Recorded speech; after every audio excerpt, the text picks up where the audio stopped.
بسم اللہ الرحمن الرحیم۔ سامعین کرام، آپ سن رہے ہیں عمران سیریز کے سلسلے کا ایک اردو ناول ٹرنٹولا، جس کے مصنف ہیں مظہر کلیم ایم اے، اور یہ اس سلسلے کی پہلی قسط ہے۔ مجھے امید ہے آپ کو میری یہ کاوش پسند آئے گی۔ آپ نے اگر ابھی تک میرا چینل کہانی گھر سبسکرائب نہیں کیا تو ابھی میرے چینل کو سبسکرائب کر کے بیل نوٹیفیکیشن آن کر لیجئے تاکہ آنے والی ہر نئی کہانی کی اطلاع بر وقت آپ تک پہنچ سکے۔ کیپٹن حمید کراہا، لیکن ایک اور ضرب نے اسے کراہنے سے بھی مجبور کر دیا، کیونکہ اس کا ذہن تاریکیوں میں ڈوبتا چلا گیا۔ اسے ہوش آیا تو وہ ہسپتال میں پڑا تھا اور کرنل فریدی اس کے پاس بیٹھا ایک کتاب کے ورق الٹ رہا تھا۔ شکر ہے تمہیں ہوش تو آیا، فریدی نے کتاب بند کرتے ہوئے کہا۔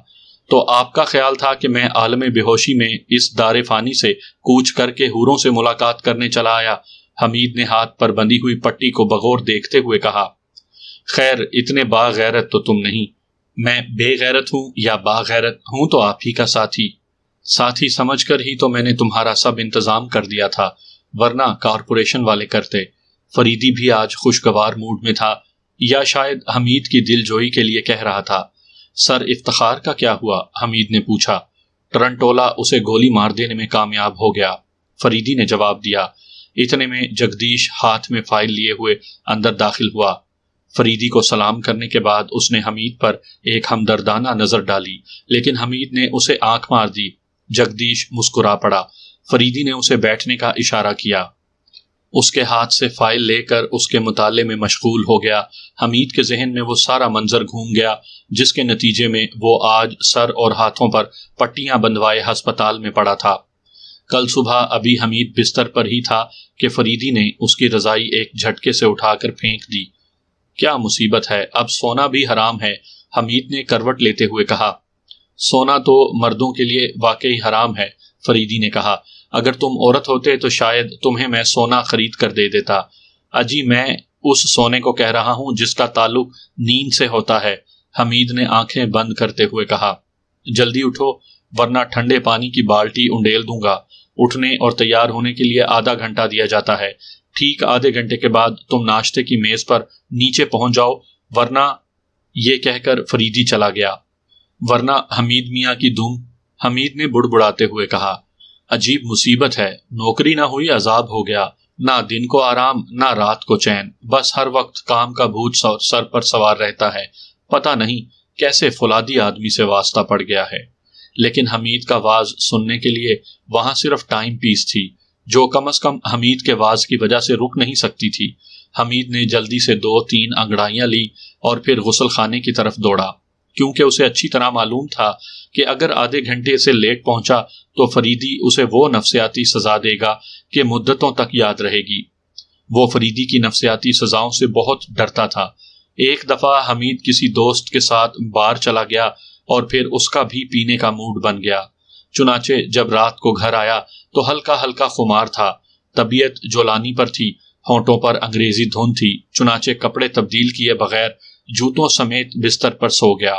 صبح آنکھ کھلی تو خود کو کوڑے کے ایک ڈرم میں پایا اور سر کے بال غائب تھے۔ ایسی اور بھی نفسیاتی سزائیں تھیں جن کے ڈر سے ہی حمید کی جان ہوا ہوتی تھی۔ خیر، ہاتھ پاؤں مار کر آدھے گھنٹے میں وہ ناشتے کی میز پر پہنچ ہی گیا۔ وہاں فریدی بڑے اطمینان سے بیٹھا اخبار پڑھ رہا تھا۔ حمید کی جان ہی جل گئی۔ اگر آپ کو نیند نہیں آتی تو کم از کم اس غریب کو تو سو لینے دیا کیجیے، حمید نے میز پر بیٹھتے ہوئے کہا۔ لیکن فریدی کے کان پر جوں تک نہ رینگی، وہ اسی طرح مطالعے میں مصروف رہا۔ یہ کیپٹن حمید الو کا پٹھا کیا فرما رہا ہے، حمید نے تقریباً چلاتے ہوئے کہا۔ جو اس قسم کے کیپٹن فرمایا کرتے ہیں، فریدی نے اخبار ایک طرف رکھتے ہوئے کہا۔ کس قسم کے؟ حمید نے بغور فریدی کی طرف دیکھتے ہوئے کہا۔ جس قسم کے تم ہو۔ اور یہ کہہ کر فریدی نے ناشتہ کرنا شروع کر دیا، اور حمید ناشتہ تیزی سے ختم ہوتا ہوا دیکھ کر آخر بغیرتوں کی طرح ناشتے پر ڈٹ گیا۔ حمید نے نوالا منہ میں رکھتے ہوئے کہا۔ یہ خبر پڑھو، فریدی نے اخبار حمید کو دیتے ہوئے کہا۔ فریدی کے چہرے پر انتہائی سنجیدگی دیکھتے ہوئے حمید نے بھی سنجیدگی سے اخبار پر نظر ڈالی، لیکن سرخی پر نظر پڑتے ہی وہ چونک پڑا۔ پلیٹ کی طرف جاتا ہوا ہاتھ رک گیا وہ ہماتن خبر میں گم ہو گیا۔ خبر تھی بھی سنسنی خیز اور حیرت انگیز۔ میونسپل کارپوریشن کے چیئرمین افتخار کو آج رات قتل کر دیا جائے گا۔ کل صبح اخبار کے دفتر میں ایک خط موصول ہوا جس میں کسی ٹرنٹولا نامی مجرم نے مندرجہ ذیل عبارت لکھی ہے: میں عوام، پولیس اور اعلیٰ حکام کو آگاہ کر دینا چاہتا ہوں کہ اب روز حساب آن پہنچا ہے۔ حکومت کے کارندوں کو عوام کا خون چوسنے کی اجازت نہیں دی جائے گی۔ اب ان سے ہر بات کا پورا حساب لیا جائے گا۔ جو وعدہ وہ عوام سے کریں گے انہیں مقررہ مدت میں پورا کرنا پڑے گا، ورنہ انہیں گولی مار کر ہلاک کر دیا جائے گا۔ سر افتخار، چیئرمین میونسپل کارپوریشن نے آج سے 1 مہینہ پہلے ایک پریس کانفرنس میں عوام سے وعدہ کیا تھا کہ وہ شہر کی تمام سڑکوں کی 1 مہینے کے اندر مرمت کروا دیں گے۔ آج ان کے وعدے کو پورا 1 مہینہ ہو چکا ہے، لیکن ابھی تک ایک سڑک کی مرمت بھی نہیں ہو سکی۔ ہو سکتا ہے چیئرمین صاحب کو اپنا وعدہ بھول گیا ہو، لیکن ٹرنٹولا جو کہ عوام میں سے ہے اور عوام کے مفادات کا نگران ہے، یہ وعدہ نہیں بھول سکتا۔ چنانچہ عوامی قانون کے مطابق انہیں آج رات 12:03 پر گولی مار دی جائے گی تاکہ دوسروں کو عبرت ہو اور وہ آئندہ عوام سے جھوٹے وعدے کرنے کی جرت ہی نہ کریں۔ فقط عوام کے مفادات کا نگران ٹرنٹولا۔ آگے اخبار والوں نے یہ بھی لکھا تھا کہ ہم یہ خط اس لیے چھاپ رہے ہیں کہ ہو سکتا ہے کہ یہ کسی منچلے کی شرارت نہ ہو اور واقعی ہمارے درمیان کوئی خطرناک مجرم ٹرنٹولا موجود ہو، چنانچہ عوام اور پولیس اس سے ہوشیار رہیں۔ قانون کو اپنے ہاتھ میں لینے والا دشمن عوام کا خادم نہیں ہو سکتا۔ حمید نے خبر ختم کر کے فریدی کی طرف دیکھا تو وہ غور سے اس کی طرف دیکھ رہا تھا۔ کیا خیال ہے؟ فریدی نے پوچھا۔ میرے خیال میں یہ کسی منچلے کی شرارت ہے جس نے خوامخواہ پولیس اور ہمیں تنگ کرنے کے لیے یہ شوشہ چھوڑا ہے، حمید نے آنے والے چکر سے بچنے کے لیے کہا۔ اور یہ پڑھو، فریدی نے جیب سے ایک لفافہ نکال کر حمید کو دیتے ہوئے کہا، اور حمید لفافہ دیکھتے ہی آئی مصیبت کا ورد کرنے لگا۔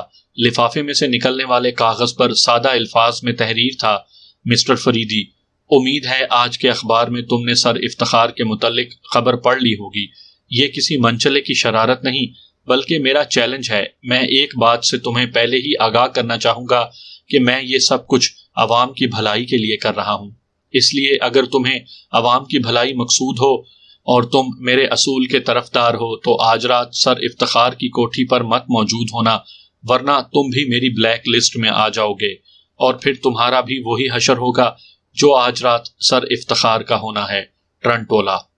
حمید نے خط ختم کر کے ایک طویل سانس لی کیونکہ اسے نظر آ رہا تھا کہ اب یہ ایک چکر چل پڑا ہے۔ کیا خیال ہے، ٹرنٹولا کا چیلنج قبول کر لیں؟ فریدی نے حمید کی طرف سوالیہ نظروں سے دیکھتے ہوئے کہا۔ کیا ضرورت ہے، آخر وہ بھی عوام کا طرفدار ہے اور یہ سب کچھ عوام کی بھلائی کے لیے ہی تو کر رہا ہے، اور ہم بھی عوام کے خادم کہلواتے ہیں، اس لیے اس سے مقابلے کا سوال ہی پیدا نہیں ہوتا۔ حمید نے ٹرنٹولا کی طرف داری کرتے ہوئے کہا۔ تو کیا اسے سر افتخار کو گولی مار دینے دیں؟ آخر حرج ہی کیا ہے؟ سر افتخار نے بھی تو عوام سے وعدہ پورا نہیں کیا۔ وعدہ پورا نہ کرنے کا مطلب یہ تو نہیں کہ اسے جان سے مار دیا جائے، اور ہو سکتا ہے کہ اس مہینے کوئی اور انتہائی ضروری کام نکل آیا ہو۔ سڑکیں تو بعد میں بھی بنوائی جا سکتی ہیں، اور پھر ٹرنٹولا کو کس نے یہ حق دیا ہے کہ وہ قانون کو ہاتھ میں لے؟ آخر اسے عوام کے مفادات کا ٹھیکیدار بنایا کس نے ہے؟ خیر آپ ناشتہ کیجئے، آپ کو تو جاسوس کے بجائے لیڈر ہونا چاہیے تھا۔ آپ دھواں دھار تقریر کرتے تاکہ مجمع پھولوں کے ہاروں سے آپ کو لاد دیتا، حمید نے جان چھڑاتے ہوئے کہا۔ ناشتہ ختم ہونے کے بعد فریدی نے حمید کو لنکن نکالنے کو کہا اور خود اندر ٹیلی فون کرنے چلا گیا۔ حمید لنکن گیراج سے نکال کر پورچ میں لے آیا تو کرنل بھی آ کر بیٹھ گیا۔ کدھر چلوں؟ کارپوریشن کے دفتر۔ کیوں؟ سر افتخار کو مرنے سے پہلے ایک بار دیکھنا چاہتے ہو؟ حمید نے عجیب لہجے میں کہا۔ فریدی اس کے لہجے سے چونک اٹھا۔ تو کیا تمہارا خیال ہے کہ مجرم آج رات ضرور سر افتخار کو گولی مار دے گا؟ میری پیشہ ورانہ زندگی میں تو یہی چلا آیا ہے کہ مجرم پہلے 2-3 قتلوں میں چونکہ کافی ہوشیار ہوتا ہے اس لیے کامیاب ہو جاتا ہے، حمید نے سنجیدگی سے کہا۔ نہیں حمید صاحب، ہم آج رات سر افتخار کی کوٹھی پر پہرا دیں گے۔ میں دیکھوں گا کہ مجرم کس طرح سر افتخار کو ختم کرتا ہے۔ اور حمید کے دیوتا کوچ کر گئے۔ اس سردی میں ساری رات نگرانی کے تصور سے ہی اس کی جان نکلتی تھی، اور پھر آج رات تو اس کا ہوٹل شہزاد میں پروگرام تھا، لیکن اب یہ سب کچھ ملیا میٹ ہو گیا، اور وہ دل ہی دل میں ٹرنٹولا کو سینکڑوں گالیاں دینے لگا۔ کیوں حمید صاحب، سانپ کیوں سونگ گیا؟ فریدی نے اسے چھیڑتے ہوئے کہا۔ سونگنے کی بات نہیں ہے، میں تو رات کو اونگنے کے پروگرام پر غور کر رہا ہوں۔ دیکھو حمید، آج رات ہمیں بہت زیادہ ہوشیار اور چوکنا ہو کر نگرانی کرنا پڑے گی، کیونکہ میں چاہتا ہوں کہ آج ہی رات ہم مجرم پر ہاتھ ڈال دیں، ورنہ بعد میں معلوم نہیں اس کو گرفتار کرنے کے لیے کتنے پاپڑ بیلنے پڑیں۔ اس لیے تمہیں اپنی ڈیوٹی پوری ذمہ داری اور ہوشیاری سے دینی ہوگی۔ میں تو کہتا ہوں اس سردی میں نگرانی کرنے کے بجائے کہیں بیٹھ کر پاپڑ بیلنا آسان ہے۔ ابھی فریدی کوئی جواب نہ دینے پایا تھا کہ کار کارپوریشن کے دفتر پہنچ گئی۔ فریدی اور حمید کار سے اتر کر سر افتخار کے آفس کی طرف بڑھے۔ چپڑاسی، جو شاید انہیں پہچانتا تھا، سلام کر کے چک اٹھا دی۔ اندر داخل ہوئے تو سر افتخار انہیں دیکھ کر کھڑے ہو گئے۔ اس نے خوش اخلاقی سے ان کے ساتھ ہاتھ ملایا، لیکن اس کے چہرے پر خوف کے دبے دبے آثار گہری نظریں رکھنے والے کو یقیناً نظر آ جاتے۔ سر افتخار، ہم اس اشتہار کے سلسلے میں حاضر ہوئے ہیں۔ فریدی نے بیٹھتے ہی سوال داغ دیا۔ سر افتخار ایک طویل سانس لے کر کرسی پر بیٹھ گئے۔ چند لمحے بعد اس کے چہرے پر زردی کی 2-3 لہریں پیدا ہوئیں، لیکن پھر آہستہ آہستہ طمانیت کے آثار پیدا ہوتے گئے۔ کرنل فریدی، میرے خیال میں یہ کسی منچلے کی شرارت ہے، سر افتخار نے فریدی کو جواب دیا۔ اتنے میں چپڑاسی چائے لے کر آ پہنچا۔ اس نے چائے بنا کر سب کے آگے رکھ دی۔ آپ کے دل میں اس خیال کے پیدا ہونے کی وجہ؟ فریدی نے چائے کی پیالی اٹھاتے ہوئے کہا۔ بظاہر تو کوئی وجہ نہیں، ویسے ہی میرا اندازہ ہے، کیونکہ کسی کو کیا پڑی ہے کہ خواہ لوگوں کو قتل کرتا پھرے۔ کیا آپ کی کوٹھی میں تہہ خانے ہیں؟ فریدی نے اچانک پوچھا۔ ہاں، لیکن آپ کو کیسے اندازہ ہوا؟ سر افتخار نے چونکتے ہوئے کہا۔ تہہ خانے کا لفظ سن کر حمید بھی چونکا، لیکن پھر چائے کا گھونٹ منہ میں ڈال کر ادھر ادھر نظریں دوڑانے لگا، کیونکہ اس کے خیال میں یہ سوال جواب دنیا کا سب سے بور کام ہے۔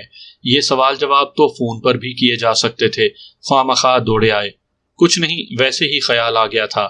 اچھا، اب اجازت دیجیے، بہرحال آج میں کچھ سپاہیوں کو آپ کی کوٹھی پر تعینات کر دوں گا، اور رات کو 12 بجے ہم خود بھی پہنچ جائیں گے، اس لیے آپ بے فکر رہیں۔ امید ہے یہ کسی کی شرارت ہی ہوگی۔ لیکن آپ لوگ کیوں تکلیف کریں گے، میں خود ہی نپٹ لوں گا، سر افتخار نے کھڑے ہو کر ہاتھ ملاتے ہوئے کہا، لیکن اس کا چہرہ بتا رہا تھا کہ یہ سب کچھ رسمی طور پر کہہ رہے ہیں، دراصل وہ چاہتے ہیں کہ کرنل فریدی اور حمید وہاں موجود رہیں۔ نہیں، تکلیف کیسی، یہ ہماری ڈیوٹی ہے۔ اچھا، خدا حافظ، فرید نے ہاتھ ملاتے ہوئے کہا۔ خدا حافظ، سر افتخار نے جواب دیا۔ تھوڑی دیر بعد فریدی کی لنکن مین روڈ پر تیزی سے دوڑ رہی تھی۔ یہ سوال جواب تو آپ فون پر بھی کر سکتے تھے، حمید نے دل کی بات کہہ ڈالی۔ تمہاری عقل پر تو شہد کی مکھیوں نے چھتا لگا رکھا ہے۔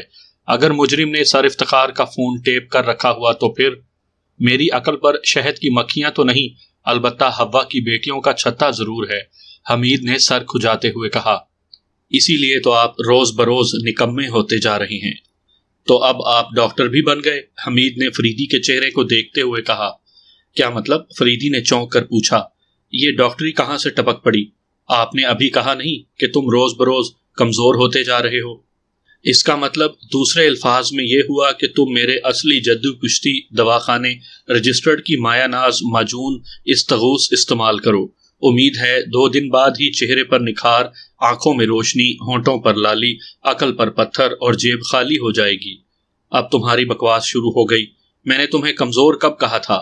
میں نے تو کہا تھا کہ نکمے ہوتے جا رہے ہو۔ اوہو، معاف کیجئے، میں بھول گیا۔ تو اس کا مطلب یہ ہے کہ مجھے آپ کے دواخانے کی گولی ہرن رفتار استعمال کرنی چاہیے، جس سے مجھ میں شیر کی طاقت، چیتے کی پھرتی، برق سی تیزی۔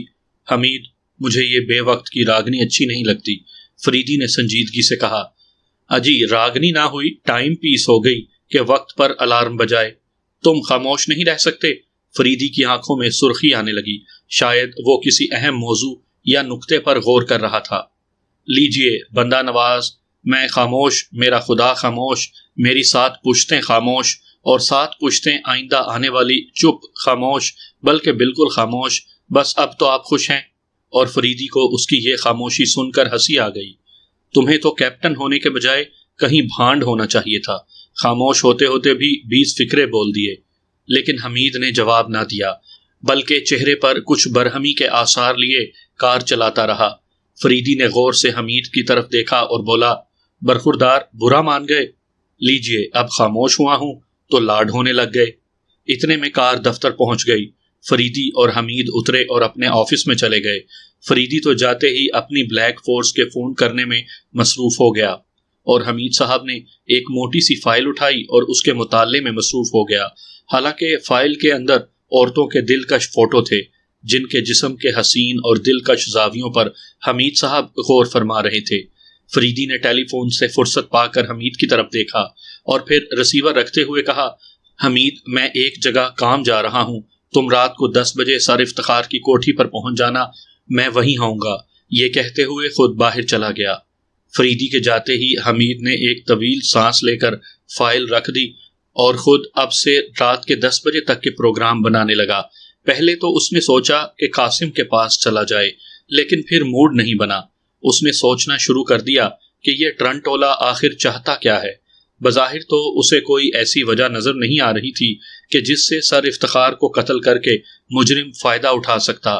پھر آخر ٹرنٹولا سر افتخار کو قتل کیوں کرنا چاہتا ہے؟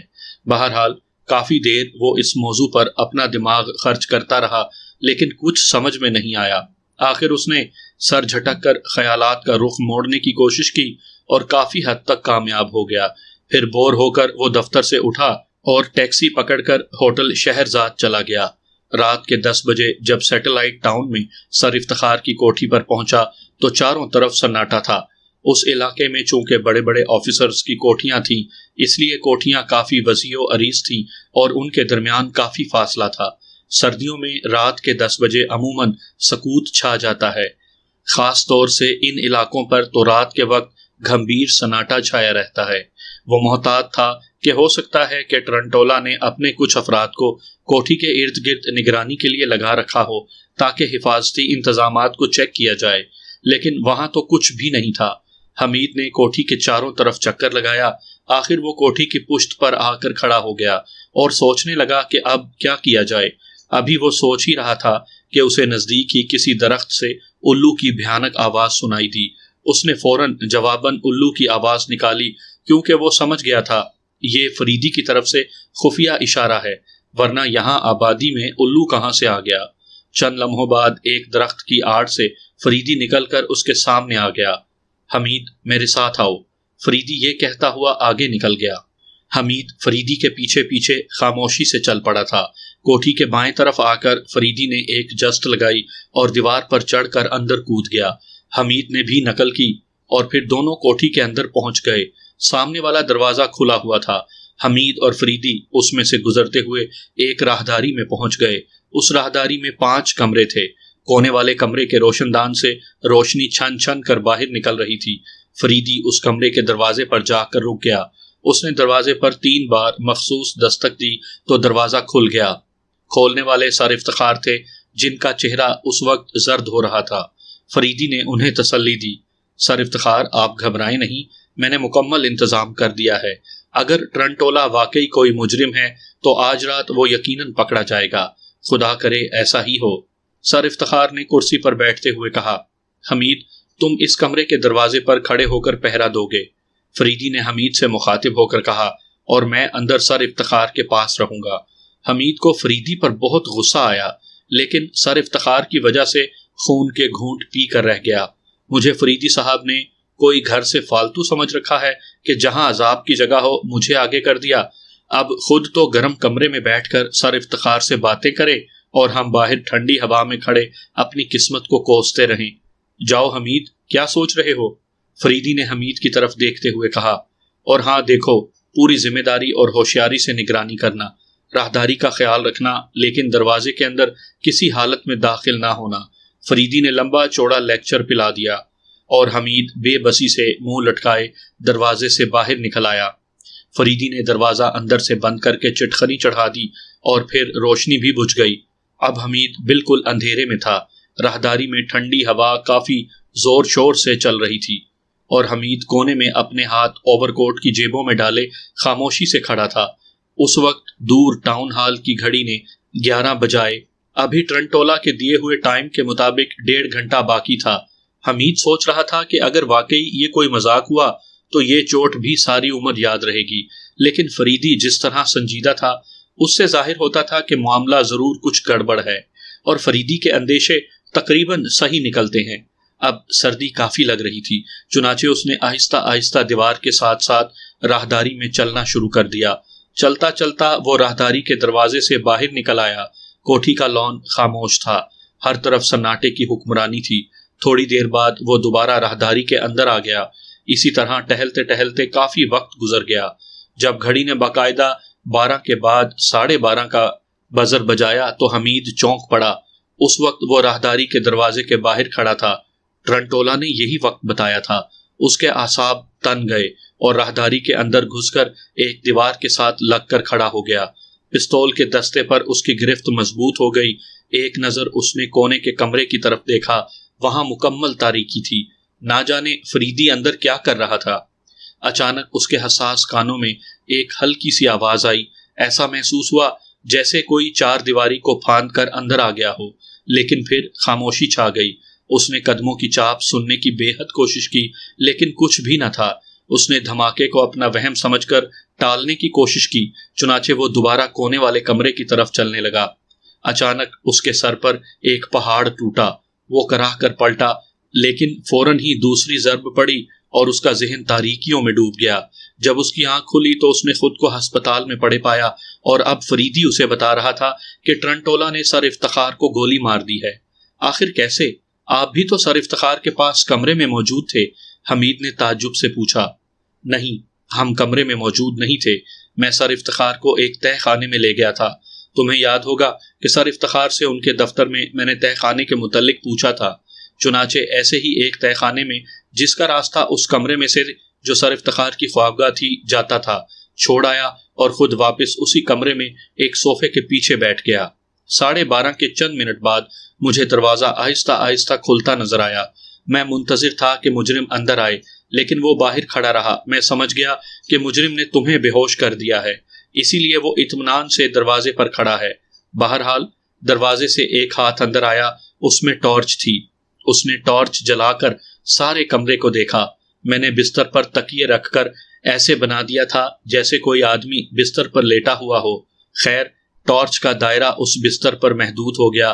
پھر ٹارچ بجھ گئی اور دوسرا ہاتھ آیا۔ اس کے ہاتھ میں ریوالور چمک رہا تھا۔ اس کی نال پر سائلنسر لگا ہوا تھا۔ کٹک کی آواز آئی اور گولی بستر میں گھس گئی۔ میرے پستول سے شعلہ نکلا اور ریوالور ہوا میں اڑ گیا۔ میں اٹھ کر دروازے کی طرف گیا تاکہ مجرم کو پکڑ سکوں، لیکن اس نے پھرتی سے دروازہ بند کر کے باہر سے قفل چڑھا دی اور پھر راہداری میں بھاگتے ہوئے قدم گونجنے لگے۔ میں بے بس تھا، لیکن میں نے جیب سے ٹرانسمیٹر نکال کر بلیک فورس کو کال کیا جو کوٹھی کے گرد پہرا دے رہی تھی۔ انہیں الرٹ کر کے میں جب تہہ خانے میں پہنچا تو سر افتخار مر چکے تھے اور ان کے جسم پر ایک کارڈ لگا ہوا تھا جس پر ایک خوفناک مکڑی بنی ہوئی تھی۔ اس مکڑی کو ٹرنٹولا کہتے ہیں۔ لیکن وہ اس تہہ خانے میں پہنچا کیسے؟ حمید نے سوال کیا۔ دراصل اس تہہ خانے کا ایک اور بھی راستہ تھا جو خوابگاہ کے ساتھ والے کمرے سے آتا تھا، جس کی بابت شاید گھبراہٹ میں سر افتخار نے مجھے نہیں بتایا۔ دراصل مجرم نے ایک خوبصورت نفسیاتی چال چلی کہ اس کے ایک آدمی نے تو خوابگاہ میں آ کر مجھے الجھائے رکھا اور دوسرے نے ساتھ والے کمرے سے داخل ہو کر تہہ خانے میں سر افتخار کو قتل کر دیا۔ لیکن ٹرنٹولا کو ہمارے پروگرام کا پتہ کیسے چلا؟ مجرم سے پوچھ کر بتاؤں گا، فریدی نے کہا، اور حمید اپنے اس بے تکے سوال پر جھینپ کر رہ گیا۔ سر افتخار کے قتل کو اخبارات نے خوب اچھالا، جس سے ملک میں ہر طرف ہلچل مچی ہوئی تھی۔ لوگوں کی زبان پر ٹرنٹولا چھایا ہوا تھا۔ لوگ اس کے اہم مقاصد پر مختلف تبصرے کر رہے تھے۔ ادھر عوام کے ساتھ ساتھ حکومت میں بھی بے چینی پھیلی ہوئی تھی۔ سر افتخار کا اس پراسرار طریقے سے قتل ہو جانا کوئی معمولی بات نہیں تھی۔ فریدی پر حکام بار بار زور دے رہے تھے کہ وہ ٹرنٹولا کو روشنی میں لے آئے۔ فریدی انہیں تسلیاں دے کر جھنجھلا چکا تھا۔ بہرحال ابھی یہ ہلچل جاری تھی کہ ٹرنٹولا کی طرف سے ایک اور دھمکی موصول ہو گئی، جس سے بے چینی عروج پر پہنچ گئی۔ یہ دھمکی وزیر خارجہ جناب فرقان احمد کے قتل کے سلسلے میں تھی۔ اس سے احکام میں بے چینی کے ساتھ ساتھ افراتفری بھی پھیلنے لگی۔ پورے ملک میں سیکرٹ سروس اور فوج کو الرٹ کر دیا گیا۔ پہلے پہل دھمکی ان بڑے بڑے پوسٹروں سے ظاہر ہوئی تھی جو راتوں رات شہر کے تقریباً ہر چوک پر چسپاں کر دیے گئے تھے۔ دوسرے دن ملک کے تقریباً تمام اخبارات میں ٹرنٹولا کے خطوط شائع ہو گئے۔ پوسٹروں اور خطوط کے مضامین یکساں تھے۔ میں عوام، پولیس اور حکام کو آگاہ کر دینا چاہتا ہوں کہ ہمارے ملک کے وزیر خارجہ جناب فرقان احمد نے ملک کی خارجہ پالیسی کو ان خطوط پر تعمیر کیا ہے جو سراسر عوام کے مفادات کے خلاف ہے۔ وہ بڑے بڑے سرمایہ داروں، جاگیرداروں اور شورش پسند سیاستدانوں کے ہاتھوں کٹ پتلی بن چکے ہیں۔ ان کی پالیسی سے جہاں اندرونی طور پر عوام کے مفادات کو نقصان پہنچا ہے، وہاں بین الاقوامی امور میں بھی ہماری ساکھ گر چکی ہے۔ کوئی ملک بھی تہہ دل سے ہمارے ساتھ نہیں رہا۔ ہمارا ملک سرمایہ داروں کی جھولی میں پکے ہوئے آم کی طرح گر چکا ہے، جس سے کسی وقت بھی ملک کی سالمیت کو نقصان پہنچنے کا اندیشہ ہے۔ جہاں تک میرے علم میں ہے، اس کی تمام تر ذمہ داری وزیر خارجہ پر عائد ہوتی ہے۔ اس لیے عوام کے نگہبان ہونے کی حیثیت سے میرا یہ فرض ہے کہ میں ایسے وزیر خارجہ سے عوام کو نجات دلاؤں۔ اس لیے آج سے ٹھیک 5 دن بعد رات کے 12:30 بجے وزیر خارجہ کو قتل کر دیا جائے گا تاکہ دوسروں کو عبرت ہو اور ملک کی حالت سدھر سکے۔ عوام کے مفادات کا نگران، ٹرنٹولا۔ ان پوسٹروں اور اخباری بیان نے ملک میں تہلکہ مچا دیا۔ سر افتخار کی موت ابھی لوگوں کو بھولی نہیں تھی۔ ہر طرف چیخو پکار تھی۔ سڑکوں پر، ہوٹلوں پر، کلبوں میں اور دفتروں میں ٹرنٹولا ہی موضوع گفتگو بنا ہوا تھا۔ ملک میں ایسا گروہ بھی پیدا ہو گیا تھا جس کی ہمدردیاں ٹرنٹولا کے ساتھ تھیں۔ ان میں زیادہ تر وہ لوگ تھے جو کسی نہ کسی طریقے سے حکومت کے زخم خوردہ تھے۔ حکومت ان پے در پے واقعات سے گھبرا گئی۔ چنانچہ صدر مملکت نے ایک ہنگامی میٹنگ میں کیس کرنل فریدی کے سپرد کر دیا اور زور دیا کہ مجرم کو جلد از جلد گرفتار کیا جائے۔